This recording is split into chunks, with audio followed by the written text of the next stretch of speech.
islamique avec des éminents co-conférenciers, celui que nous venons d'entendre déjà, le professeur Yamal, et mon frère le docteur Yamoutani, pour que nous puissions effectivement nous retrouver un tant soit peu autour de la parole d'Allah subhanahu wa ta'ala et de la parole de son prophète, en nous entretenant sur un sujet de taille, un sujet d'actualité, le thème principal étant les solutions que l'islam propose aux défis de l'humanité, aux nombreux défis de l'humanité, et le sous-thème qui m'a été proposé, qui est le développement personnel, l'islam et le développement personnel, et le développement socio-économique.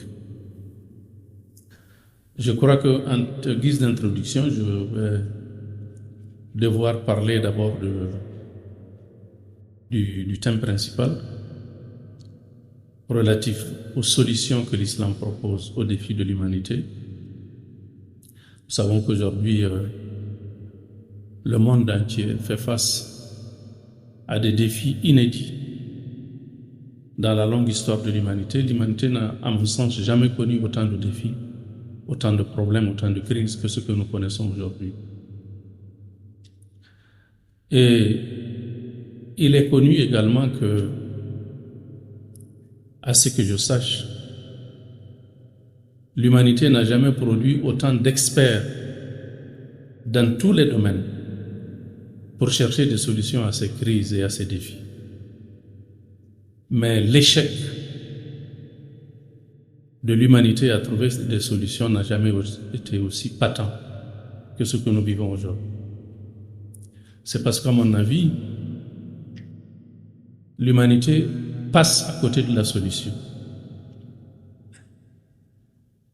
Parce que l'humanité a fait un choix, en tout cas dans sa généralité. La gouvernance de l'humanité aujourd'hui est telle que on a mis de côté toute référence à Dieu.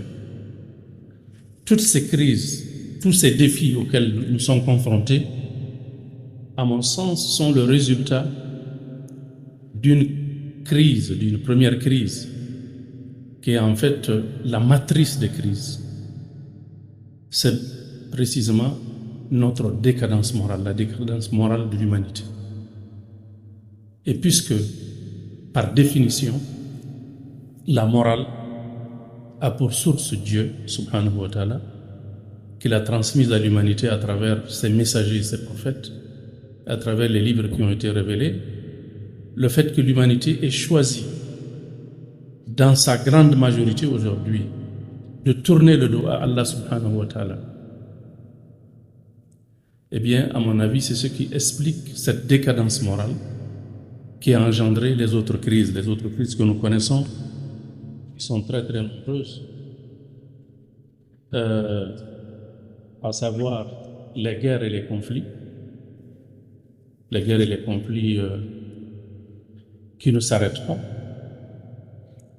l'insécurité généralisée dans le monde. Nous sommes dans un monde aujourd'hui qui n'est pas sûr. Partout où vous vous trouvez, vous êtes confronté à l'insécurité. Et pourtant, on a utilisé la dernière technologie pour sécuriser le monde. Mais on n'a jamais été aussi tant dans l'insécurité. Il y a également les crises économiques successives que nous connaissons. Surtout ces dernières années, en tout cas le dernier siècle, depuis la grande crise de 1933, qui est survenue après la Première Guerre mondiale et à la veille presque de la Deuxième Guerre mondiale, et ensuite toutes les crises économiques qui se succèdent, qui deviennent de plus en plus graves. Vous connaissez la fameuse crise des subprimes aux États-Unis qui a secoué le monde entier, et nous sommes actuellement également dans des crises économiques. Les corollaires de ces crises, c'est les crises sociales. je crois que depuis la destruction de Sodome et de Gomorrhe, il y a de cela plus d'un millier d'années, je crois que l'humanité n'a pas sombré autant dans l'immoralité qui nous vaut, sans la miséricorde d'Allah subhanahu wa ta'ala, une autre destruction similaire, parce que au temps de Sodome et de Gomorrhe, c'est deux villes, les deux villes auxquelles Dieu a envoyé un prophète Lut alayhi salam, qui ont refusé de l'écouter et qui ont été sanctionnés par Allah subhanahu wa ta'ala. Aujourd'hui, c'est le monde entier il y a une tendance universelle aujourd'hui à aller dans le sens de cette forfaiture qui a été commise par les gens de Gomorrhe, de Sodome et de Gomorrhe. Et aujourd'hui, le système des Nations Unies, on le sait, est infiltré par des agendas de toutes sortes, des agendas qui sont financés à coups de milliards et de milliards pour que le monde entier suive la voie des gens de Sodome et de Gomorrhe qui ont été détruits. Aujourd'hui, dans tous les pays du monde aujourd'hui, il y a des lobbies qui exigent que l'on accepte les LGBT dans les sociétés comme des gens normaux, comme condition de bénéficier du développement ou de l'aide qui nous vient de l'extérieur. Il y a aussi le terrorisme. Évidemment, il est important de s'entendre sur la définition du terrorisme, parce que tout le monde n'a pas la même définition. Aux Nations Unies, on n'a pas été capable de s'entendre sur une seule définition du terrorisme.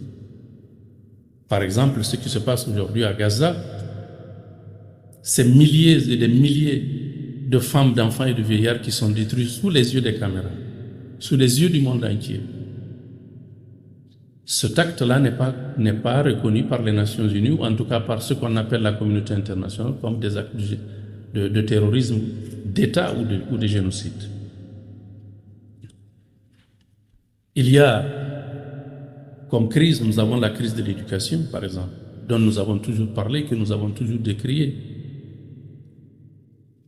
La crise de l'éducation, dans tous les pays, on organise les états généraux de l'éducation pour trouver une solution au problème de l'éducation. Les enfants qui désobéissent, la délinquance, la drogue, la toxicomanie, le satanisme qui menace les jeunes générations. On ne pourra jamais trouver de solution à cela parce que ça rejoint la matrice, la crise originale, qui est donc la crise morale. Dans nos écoles, on nous refuse d'enseigner Dieu, d'enseigner la révélation, d'enseigner la morale, qui, comme je l'ai dit, a pour source Dieu et la révélation. Alors donc, c'est cela le problème que nous vivons aujourd'hui, et que l'humanité vit. C'est pourquoi nous ne sortirons jamais des crises, tant que nous ne revenons pas à l'origine. Parce que c'est Dieu subhanahu wa ta'ala qui a créé l'être humain, et c'est Dieu qui connaît la solution aux crises que l'être humain vit. Dieu l'a créé, Dieu connaît mieux l'être humain que quiconque pour l'avoir créé. Ala ya'lamu man khalaqa wa huwa al-latiful khabir. Il sait qui il a créé parce que il est le subtil, il est le tout informé. Subhanahu wa ta'ala. Donc, à mon sens, les défis auxquels l'humanité se trouve confrontée aujourd'hui, leur solution se trouve au retour de l'être humain à Allah subhanahu wa ta'ala. Je sais que ce n'est pas facile parce que des agendas ont été mis en branle, ont été mis en œuvre et sont en train d'être mis en œuvre depuis des siècles. On a eu l'occasion de parler de l'agenda de la Révolution française de 1789 qui a imposé la laïcité à la France qui nous a colonisés et qui nous a transmis cette laïcité. après les indépendances, nous sommes restés encore dans cette laïcité. La laïcité étant la construction de la société sans référence à Allah subhanahu wa ta'ala. Et non ce qu'on nous dit, ce qu'on nous sert, ce qu'on est en train de servir tous les jours, en nous disant que la laïcité, c'est la liberté de culte ou la liberté de conscience. Ce qui est archi faux. La laïcité, le système de gouvernance laïque, c'est ce système de gouvernance qui nous gère sans Dieu, subhanahu wa ta'ala. Et aujourd'hui, c'est nous-mêmes qui sommes les premiers défenseurs de ce système de gouvernance. Donc, on nous a formatés et nous restons là-dedans. Nous restons dans ce format. La solution, c'est donc de nous libérer. Alors maintenant, nous en venons rapidement, puisque le temps peut-être n'est pas de notre côté. Le premier paragraphe de l'intervention, en tout cas du sujet qui m'a été affecté, c'est le développement personnel.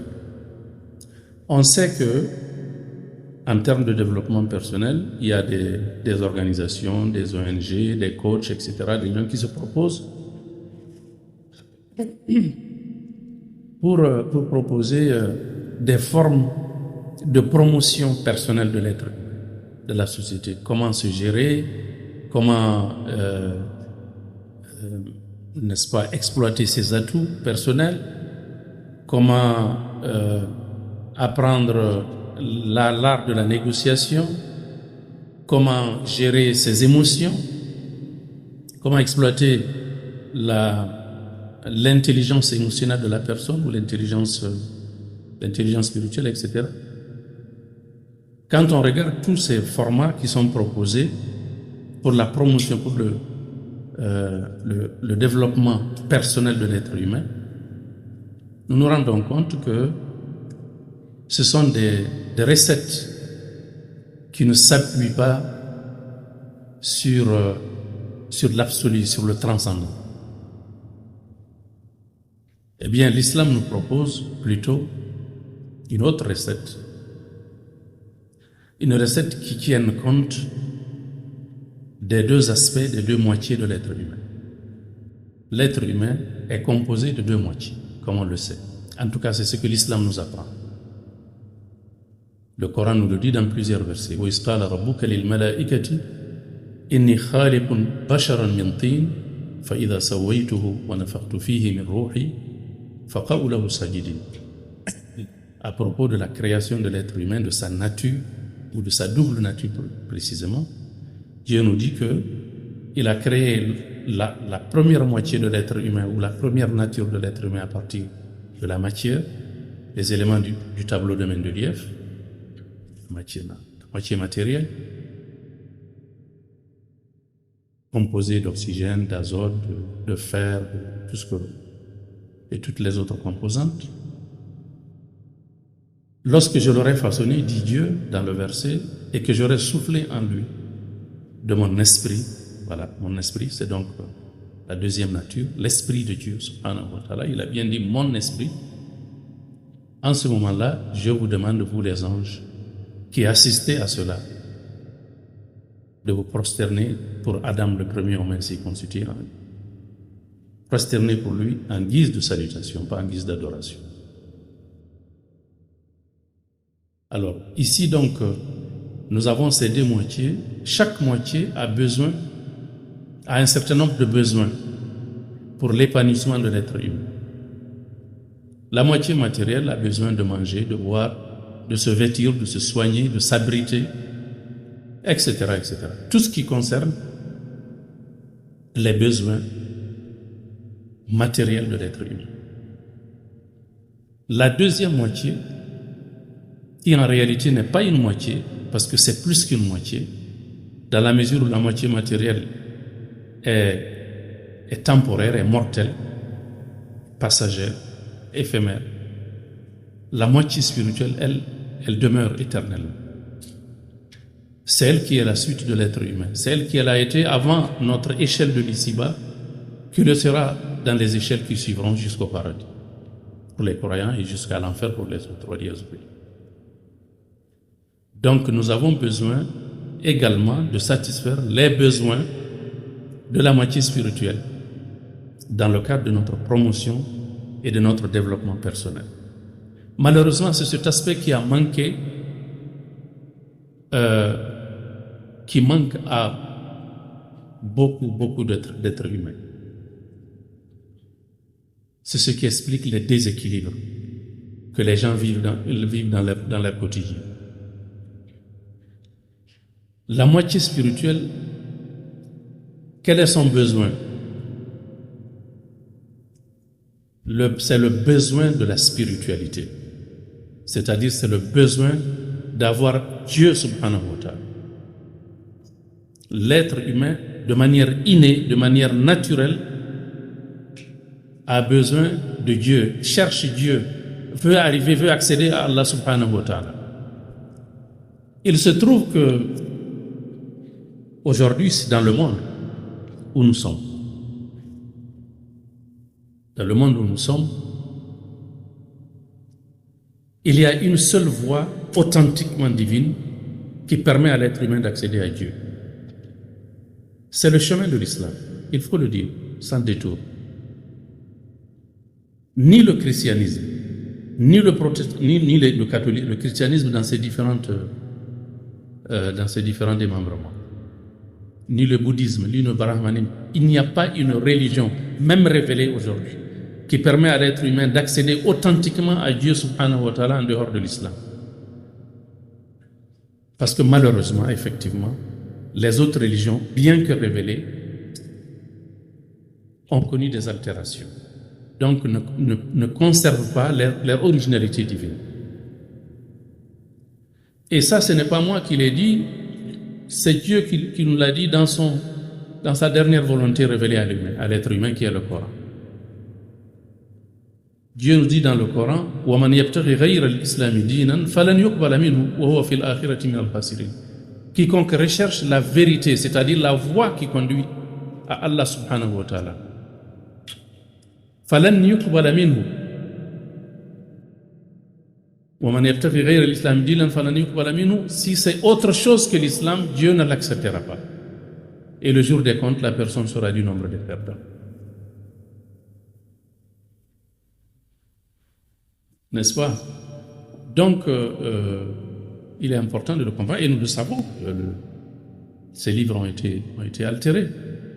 وَيْلُ الَّذِينَ يَكْتُبُونَ الْكِتَابَ بِأَيْدِيهِمْ ثُمَّ يَقُولُونَ هَذَا مِنْ عِنْدِ اللَّهِ لِيَشْتَرُوا بِهِ ثَمَنًا قَلِيلًا فَوَيْلٌ لَهُمْ مِمَّا كَتَبَتْ أَيْدِيهِمْ وَوَيْلٌ لَهُمْ مِمَّا يَكْسِبُونَ. Dans plusieurs versets, le Coran nous parle justement de ces péripéties. Et puis nous savons aujourd'hui, historiquement, il y a l'historicité qui a été prouvée de ce que je suis en train de dire. La dernière révélation avant le Coran, avant la révélation coranique, c'est l'évangile qui a été révélé à Jésus. Dans l'évangile original, eh bien, l'essence de la religion, c'est la même chose que ce qui se trouve dans le Coran. C'est-à-dire le monothéisme pur, adorer Dieu sans aucun associé. Et que Jésus qui a été envoyé est un messager, un prophète de Dieu, subhanahu wa ta'ala. Mais où est l'évangile de Jésus? Aujourd'hui, on nous présente des évangiles, l'évangile de Jean, l'évangile de Marc, l'évangile de Luc, l'évangile de Matthieu, l'évangile de X, l'évangile de Y. Il y a des centaines d'évangiles apocryphes. Mais où est l'autre évangile dont on a besoin, auquel on nous a demandé de croire, que Dieu a appelé une lumière dans le Coran? L'évangile selon Jésus, ce qui a été révélé à Jésus, le fils de Marie. Ça, c'est juste un exemple. Si vous prenez la Torah, c'est la même chose, vous allez falsifier. Bref, ça, c'est juste des parenthèses. Donc, nous avons besoin, pour nous épanouir, de nous appuyer sur les moyens nous permettant d'épanouir notre moitié matérielle et surtout notre moitié spirituelle. Si la moitié spirituelle n'est pas satisfaite, l'être humain vit dans un déséquilibre et il ne pourra jamais trouver le bonheur qu'il recherche. Ce n'est pas moi qui l'ai dit, c'est Dieu qui l'a dit dans le Coran. وَمَنْ أَعْرَضَ عَنْ ذِكْرِي فَإِنَّ لَهُ مَعِيشَةً ضَنْكَ وَنَحْشُرُهُ يَوْمَ الْقِيَامَةِ أَعْمَى. Quiconque se détourne de lui souvenir d'Allah subhanahu wa ta'ala. La personne connaîtra une vie de stress et de mélancolie dans ce monde d'ici-bas, et le jour des comptes, il va être ressuscité aveugle. وَنَحْشُرُهُ يَوْمَ الْقِيَامَةِ أَعْمَى. Il va dire à Dieu, قَالَ رَبِّ لِمَ حَشَرْتَنِي أَعْمَى وَقَدْ كُنْتُ بَصِيرًا. Seigneur, pourquoi m'as-tu ressuscité aveugle alors que quand j'étais dans l'autre échelle, c'est-à-dire dans le monde d'ici-bas, j'étais voyant? Dieu lui donne la réponse. كَذَلِكَ أَتَتْكَ آيَاتُنَا فَنَسِيتَهَا وَكَذَلِكَ الْيَوْمَ تُنْسَى. C'est parce que je t'ai envoyé mes signes quand tu étais dans l'autre monde. Tu les as oubliés et c'est la raison pour laquelle aujourd'hui également je t'oublie. Waliyazu billah. C'est juste parce que le temps ne permet pas de développer le sujet. Il y a beaucoup de choses à dire par rapport à cette question-là. Le rôle de l'être humain, la place de l'être humain dans la société, dans le cosmos. L'être humain qui a deux types de relations à entretenir. Les relations verticales et les relations horizontales. Les relations verticales, c'est la relation entre la créature et le créateur. C'est en vertical. Les bonnes œuvres que nous faisons, comme nous le dit dans le Coran, Dieu les élève vers lui au ciel, en vertical.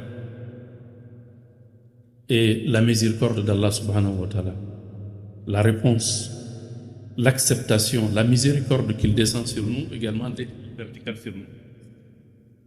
Et il est important pour nous d'entretenir cette relation verticale parce que ça, c'est le point de départ. C'est pourquoi le prophète a dit, alayhi salatu wassalam, dans une prière, dans une invocation, Allahumma aslih li dini. Il a demandé que Dieu lui donne la perfection de trois choses.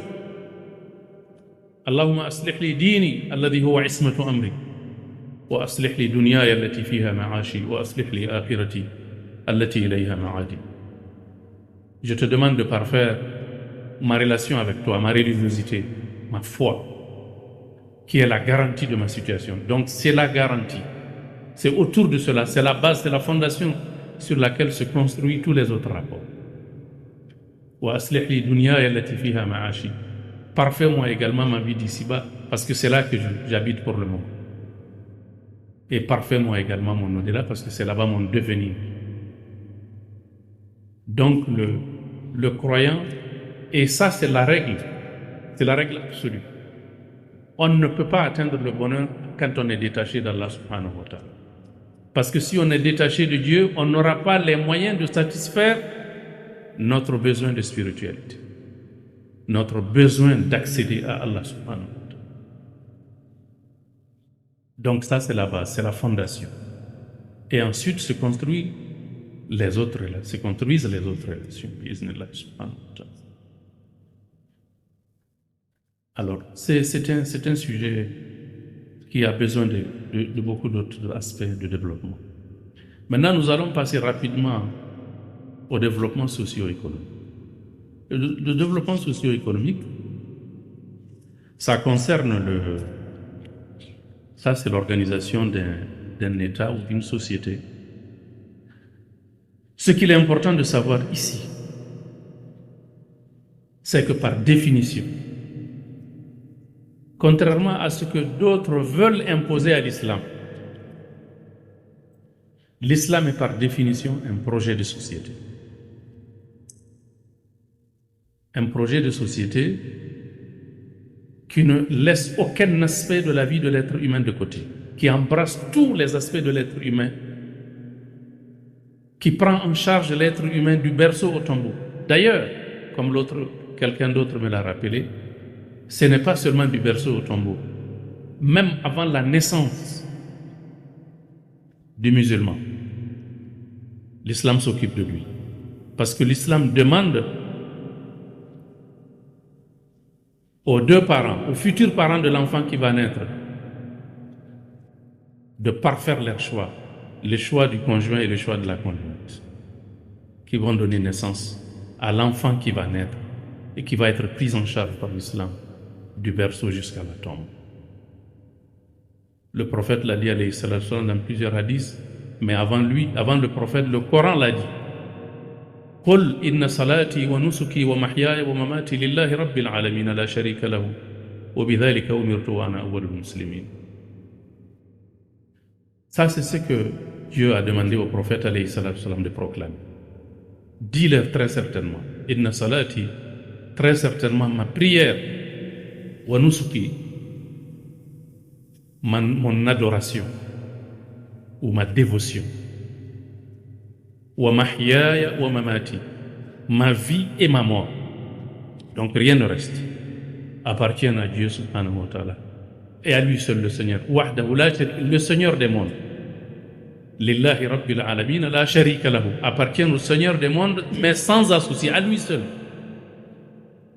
Wa bidhalika, et sur cette base-là, umirtu, que Dieu m'a donné ordre, wa ana awwalul muslimin, d'être le premier des musulmans. Parce que le prophète sallallahu alayhi wa sallam est le premier des musulmans. Et le prophète alayhi salatu wa sallam est notre exemple et notre modèle. L'islam est donc un projet de société dans lequel un projet de société ou une société, un projet de société qui est destiné à construire, à fonder, à construire et à entretenir une société exemplaire telle qu'il n'y en a jamais eu et qu'il n'y en aura jamais. Une société où les membres sont des membres exemplaires. Donc c'est une société qui doit construire des citoyens en lesquels on retrouve justement les deux critères dont on a parlé. Plus haut, j'avais parlé des relations verticales et des relations horizontales. Les relations horizontales, je n'avais pas détaillé à cause du temps, mais il fallait que je précise que ce sont les relations entre les humains, les relations que l'être humain entretient avec ses prochains, avec sa femme, avec ses enfants, avec sa famille, avec ses voisins, avec ses parents, avec son quartier, avec sa ville, avec son pays, avec la Ummah islamique, avec l'humanité tout entière, mais également avec l'environnement, même l'environnement, les plantes qui sont autour de nous, l'eau qui coule, etc., la propriété, la salubrité, tout cela fait partie des relations horizontales que l'être humain doit entretenir selon les injonctions d'Allah subhanahu wa ta'ala. Donc un projet de société où on doit mettre en place une société exemplaire, une société qui évolue toujours sous le regard d'Allah subhanahu wa ta'ala. Ça, c'est extrêmement important. Une société qui évolue sous le regard de Dieu, où chaque acte que nous posons, chaque mot que nous prononçons doit être régi, doit être réglementé, parce qu'on nous demandera des comptes par rapport à cela. Le prophète a dit alayhi salatu wassalam, Man kana minkum yu'minu billahi wal yawmil akhir falyakul khayran aw liyasmut. Quiconque parmi vous croit en Dieu au jour dernier, que cette personne-là dise une bonne parole ou qu'il se taise, ou qu'elle se taise. Donc, ce que vous dites est comptabilisé et enregistré. Le Coran nous l'a dit dans plusieurs versets. C'est pourquoi le jour des comptes, il nous a dit Al-yawma nakhtimu ala afwahihim wa tukallimuna aydihim wa tashhadu arjuluhum bima kanu yaksibun. Bref, ça c'est un programme, c'est un sujet qui est très long. Comment construire, comment organiser cette société musulmane. La responsabilisation de chaque citoyen à ses droits et devoirs. L'islam l'a fait a construit cette société sur un certain nombre de leviers, comme par exemple la fraternité islamique. Ça, c'est un sujet de conférence à part.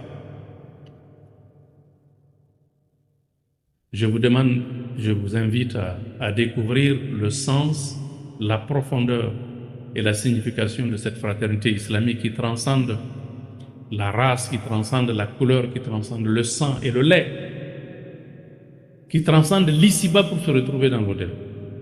C'est la seule fraternité qui va dans l'au-delà, la fraternité islamique. Dieu a dit dans le Coran, Al-akhillau yawma idhin ba'duhum li ba'din aduwwun illa al-muttaqin. Les gens qui sont des amis, qui sont liés par des différents liens que nous connaissons, les liens de sang, de parenté, de lait, le lien d'appartenance à un parti politique, à un groupe ethnique, à un gouvernement, à une classe, à une camaraderie, etc. Tous ces liens seront rompus le jour des comptes, à l'exception d'un seul lien, c'est-à-dire le lien qui est le lien basé sur l'amour que vous avez tous en Dieu subhanahu wa ta'ala.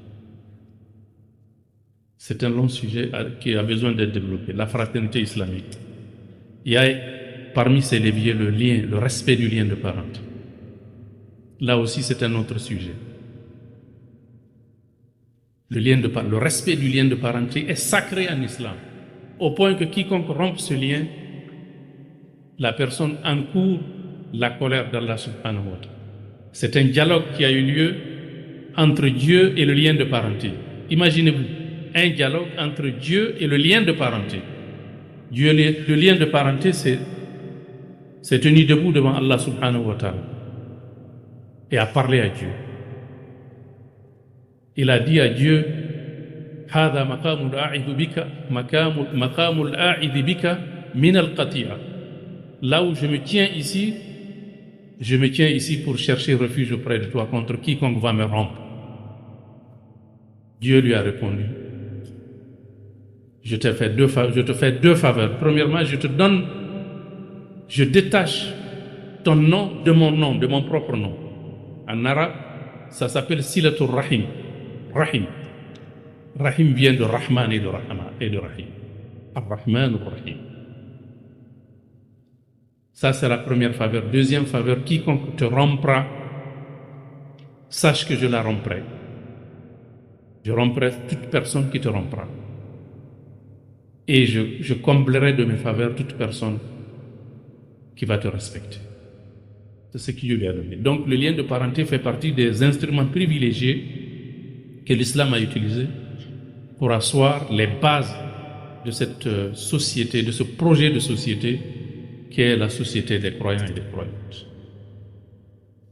Il y a parmi ces leviers le respect du voisinage, du lien de la concitoyenneté, si on peut l'appeler ainsi en termes modernes. Tous les gens qui vivent dans la société, qu'ils soient musulmans ou pas, leur vie, leurs biens, leur dignité sont sacrés aux yeux de l'islam. Au point que le prophète a dit, alayhi salatu wassalam, et je veux que les gens l'apprennent très bien, les gens qui essaient de taxer l'islam d'être contre les non-musulmans. Je veux que ça soit bien noté. Au point que le prophète a dit, alayhi salatu wassalam, quiconque parmi les musulmans porte préjudice contre un non-musulman, le jour des comptes, je me constituerai en partie civile pour défendre le non-musulman devant lui. Et je gagnerai le verdict, a dit le prophète alayhi salatu wassalam.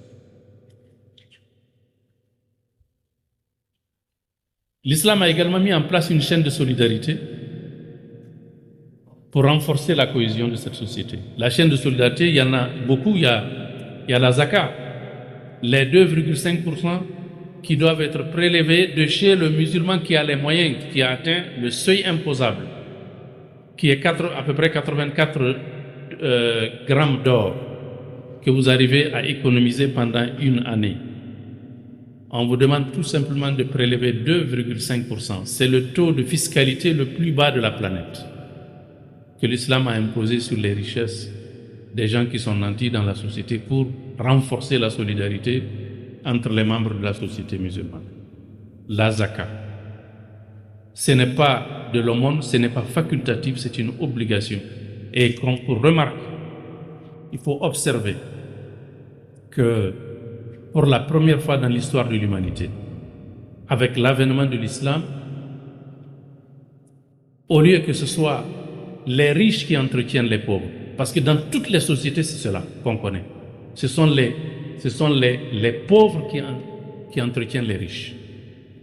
Rappelez-vous de la Révolution française. C'est le servage qui a amené le tiers-État à se révolter contre la noblesse. Parce que ce sont les paysans qui entretenaient la noblesse, la royauté et la noblesse, ainsi que le clergé. Pour la première fois dans l'histoire de l'humanité, avec l'avènement de l'islam, ce sont les riches qui vont entretenir les pauvres, et non le contraire. Ça, c'est un aspect extrêmement important de l'islam. Il y a également le waqf. Ça, ce sont des notions. Il y a le respect il y a la préservation, la protection de l'institution familiale, de l'institution du mariage, etc. La protection des personnes vulnérables, les veuves, les orphelins, les invalides, les indigents, les réfugiés, les personnes déplacées, les personnes sinistrées, les personnes en situation de handicap, etc. Tous ces gens-là, l'islam a mis en place un système de protection et de prise en charge pour tous ces gens-là. Et dans le budget de l'État, à commencer même par la Zaka, par les 8 dispositions de la Zaka, prévoit justement de couvrir tous ces gens. Alors, je vais finir ce chapitre en rappelant quelque chose d'important, de fondamental dans l'histoire de l'islam. C'est la déclaration universelle que l'islam a annoncée il y a 14 siècles. Et cette déclaration universelle se trouve dans le Coran. Surat al-Hujurat, le verset 13, notez-le bien. Ya ayyuhan nasu, inna khalaqnakum min dhakarin wa untha, wa ja'alnakum shu'uban wa qaba'ila lita'arafu, inna akramakum indallahi atqakum. Vous les humains, sachez que nous avons créé à partir d'un mâle et d'une femelle, c'est-à-dire de Adam et de Hawa. Et nous avons désigné en race et en tribu pour que vous vous entreconnaissiez. Sachez que le meilleur d'entre vous aux yeux de Dieu est le plus pieux d'entre vous. Donc le critère de supériorité a complètement changé avec l'avènement de l'islam. Ce n'est plus la couleur, ce n'est plus la condition sociale, ce n'est plus la richesse qui fait la supériorité de l'être humain, mais c'est plutôt sa proximité vis-à-vis d'Allah subhanahu.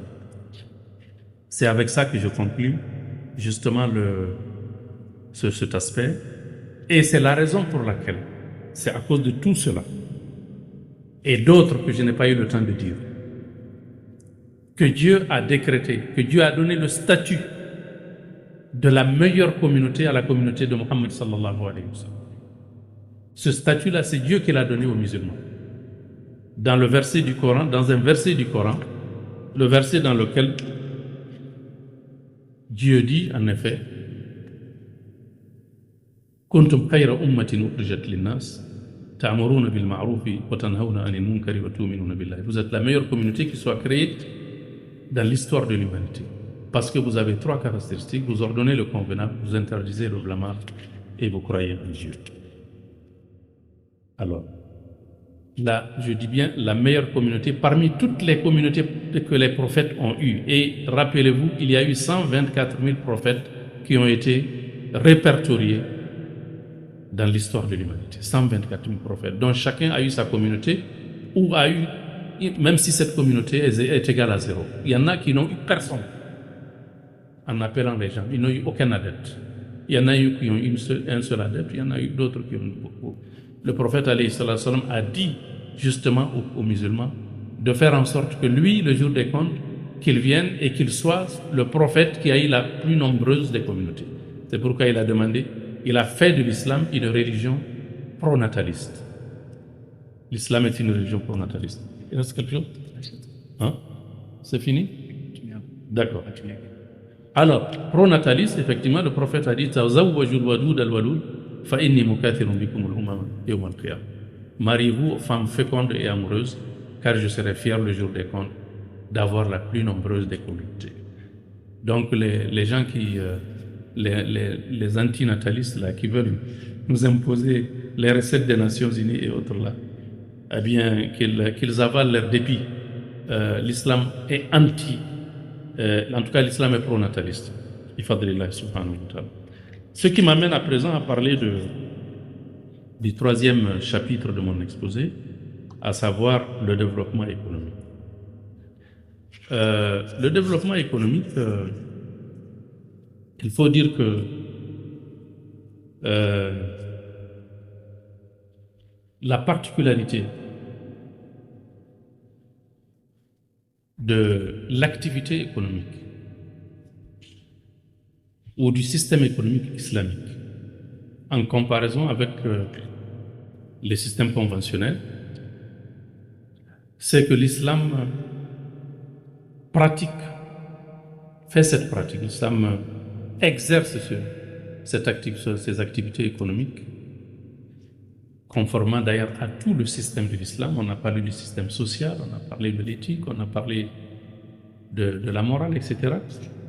Dans tout ce que l'islam fait, dans toutes les activités islamiques, on privilégie un aspect, ce sont les valeurs morales et éthiques.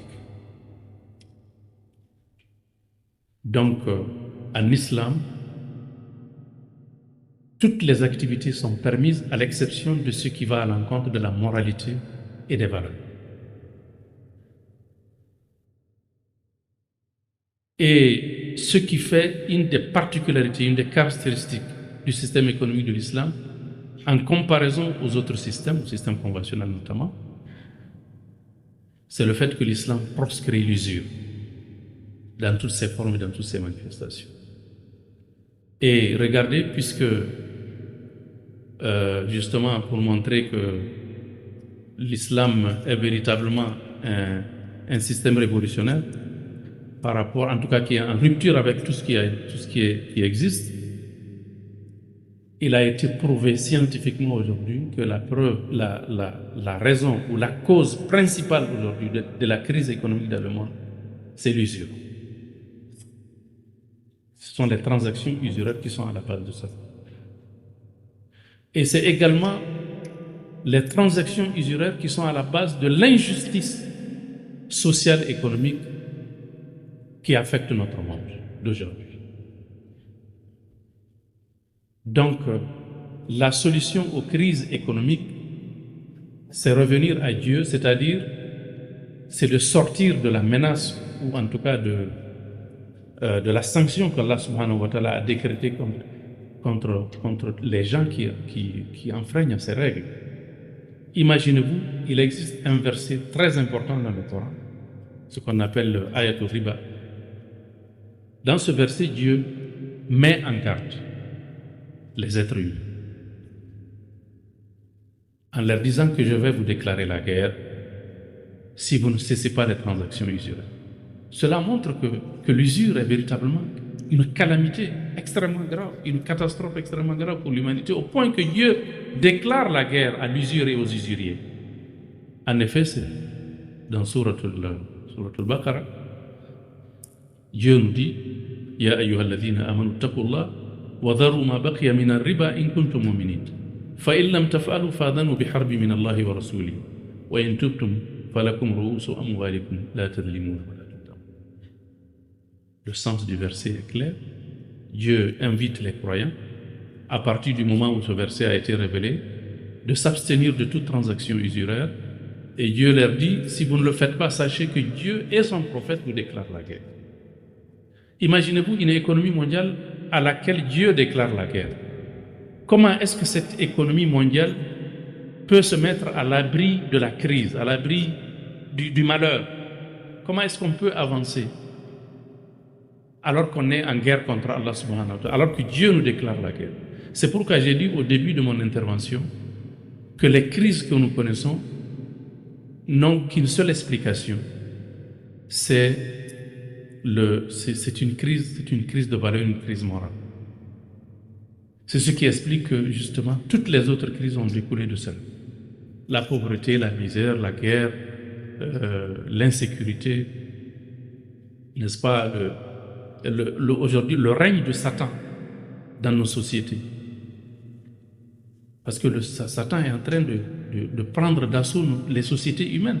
Parce que les sociétés humaines détachées d'Allah, détachées de Dieu, détachées de la protection d'Allah subhanahu wa ta'ala, on va tout droit dans les bras du démon de Satan. Alors, Donc, c'est ça. Le système économique de l'islam, c'est un système qui se base sur des valeurs.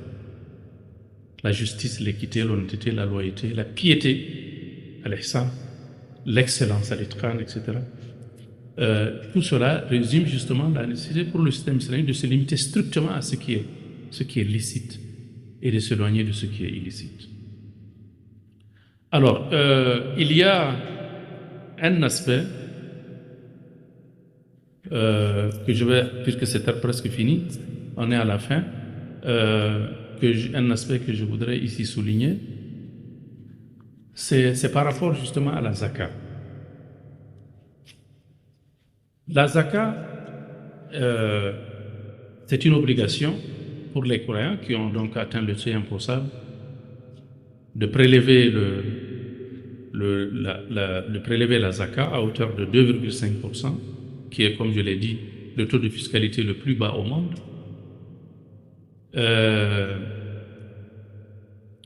Il y a eu un miracle qui s'est opéré par rapport à la compréhension, à la question de la zakat. En 1933, il y a eu ce qu'on appelle la grande crise économique. Cette grande crise économique a amené l'un des plus grands économistes de son temps, c'est le fameux économiste, c'est John Maynard Keynes, qui est à la base de la création de deux écoles en économie, les Keynesiens et les néo-Keynesiens. Et je crois que c'est le premier économiste à bénéficier, à avoir le prix Nobel d'économie dans l'histoire du prix Nobel. Je crois bien qu'il est le premier. John Maynard Keynes. Comment est-ce qu'il a eu son prix Nobel? Il a étudié le système économique de la Grande-Bretagne, c'est un Britannique, et il s'est rendu compte que si on augmentait la fiscalité, cela va obliger les capitalistes, les détenteurs de capitaux, à investir leurs capitaux. Parce que la fiscalité risquera justement de consommer le capital. Donc il faut l'investir il faut fructifier le capital. Donc le gouvernement a augmenté la fiscalité. Cela a effectivement obligé les détenteurs de capitaux à fructifier leur argent, donc à créer des emplois, à distribuer donc les revenus. Et ensuite, cela a aidé à sortir la Grande-Bretagne avec succès de la crise de 1930. Et c'est ce qui a amené le comité du prix Nobel à lui décerner le prix Nobel d'économie. Alors, il s'est trouvé que 14 siècles auparavant, le prophète, alayhi salam, dans un hadith, a parlé à peu près de la même chose. Qu'est-ce que le prophète a dit, alayhi salam? Il a dit dans un hadith, fructifier les biens des orphelins pour que les biens des orphelins ne soient pas consommés par la zakat. Donc ici, le prophète alayhi salam nous donne une recette qui va dans le sens de ce qu'un économiste chevronné a eu à découvrir. Le professeur Moumouni a dit qu'il ne faut pas parler de l'aspect miraculeux du Coran. C'est vrai, le Coran n'est pas le Coran ou la Sunna, parce que les gens ont fait des recherches sur les aspects scientifiques du Coran et de la Sunna. Lujnat al-Ijaz al-Ilmi lil-Qur'ani wa Sunna se penche sur ces deux aspects, sur le Coran et sur la Sunna. Et on trouvait effectivement des choses extraordinaires dans les recherches qu'il est important de connaître et de souligner. Donc ici, on voit que les propos du prophète alayhi salam rejoignent les résultats de la recherche de ce savant qui n'en savait absolument rien à mon sens de ce hadith-là, et qui, à travers les recherches, a pu trouver qu'effectivement, il y a une corrélation entre l'augmentation de la fiscalité. L'autre jour, j'ai entendu le Premier ministre parler de la nécessité d'organiser les états généraux de la fiscalité. Effectivement, il y a matière à discussion par rapport à cette question. Donc, c'est pour dire ici le rôle de la zakat dans la régulation de l'économie. Je crois que je vais m'arrêter à ce niveau Et je continuerai peut-être dans le débat qui va suivre. Bi'iznillah. Wa sallallahu wa sallam ala nabiyyina Muhammad wa ala alihi wa sahbihi ajma'in. Assalamu alaikum wa rahmatullahi wa barakatuh. وعليكم السلام ورحمة الله وبركاته.